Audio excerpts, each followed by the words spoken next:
Hi everyone, welcome back. It's Wednesday, and that means we're doing another workshop Wednesday using Sundara nails, and we're going to be using these three beautiful colors here. The first color here is rich brown, and it is a beautiful, like it says in the name, rich brown, and it is gorgeous, and you will see this color in action in just a few moments. Even one coat of this looks like a tiger's eye, and it's super pretty. The next color here, it's a beautiful deep purple, and the name is called Gothic Purple. And then the other color that we're going to be using here is a beautiful terracotta color, and it is called Cozy. And Cozy might be my new go-to color. I just think it's perfect for all year long, and especially when we're heading into that Thanksgiving season. I mean, all these colors combined in this trio mani that we're doing today are perfect for fall, autumn, and even going into that Thanksgiving season. So they're all really perfect, but something about Cozy is really pulling at my heartstrings. So I'm going to go ahead and let you watch this mani process, and I'll pop back in a little bit.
All right, check out this mani. How great are these colors together? I just think they're the perfect way to start the autumn season.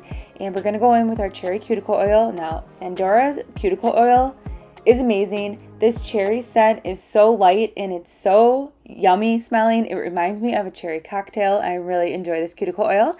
So I will link everything in the description box below that I use for this mani.